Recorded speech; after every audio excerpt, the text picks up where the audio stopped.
Um tipo diferente de roof, que eu costumo chamar de curtain wall do roof, é a sloped glazing. Sloped glazing, que ela funciona exatamente como funciona um roof normal,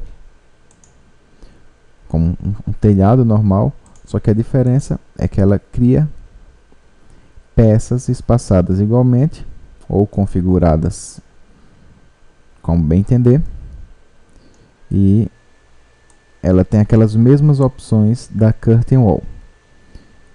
Então você pode assistir o mesmíssimo tutorial da curtain wall, que você vai conseguir entender cada um dessas partes, dessas edit type, dessa tela aqui do grid 1, grid 2 e do edit type também.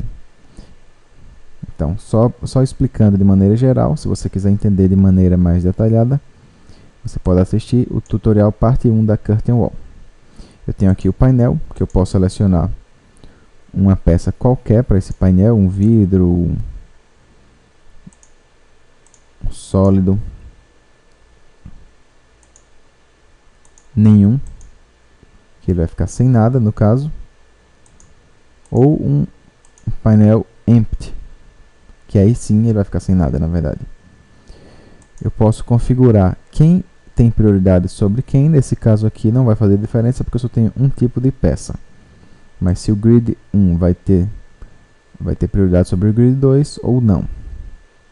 Eu configurei aqui um espaçamento mínimo de 50 centímetros entre cada uma das peças. Que eu posso configurar também uma distância fixa, um número fixo ou um espaçamento máximo. Da mesma maneira, um grid 2 que eu coloquei nenhum, porque eu quero cada uma das peças utilizar separadamente, somente caibros, somente ripas e somente terças. Então estou utilizando somente ou o grid 1 ou o grid 2, de acordo com o tipo da peça. A ripa, por exemplo, eu utilizo o grid 2. O caibro eu uso o grid 1.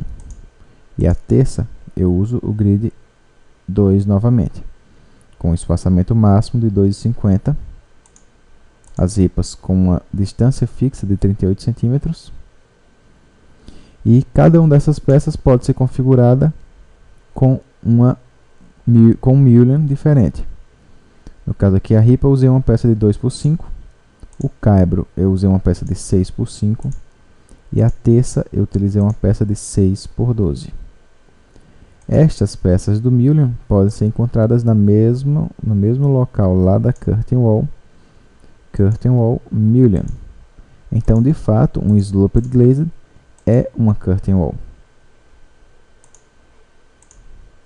Ele pode, inclusive, aceitar mullions. Caso eu queira adicionar algum extra, clicando aqui em mullion. Bem como posso adicionar grids também, mas que não é muito interesse nosso neste caso aqui do sloped glazed, já que estamos utilizando como peças separadas o que é terça e o que é ripa. Mas por que nós utilizamos como peças separadas? Por conta disso daqui, ó, que quando a gente tenta usar na mesma peça, na verdade ele tende a dividir a peça, quando na verdade nós temos peças sempre contínuas e diferenciadas. Então vamos já Ctrl Z. E, de uma maneira geral, esta é a sloped glazing. Um tutorial específico sobre madeiramento, como criar peças completas de telhado, vocês podem conferir nos tutoriais especiais, nos tutoriais do nosso curso.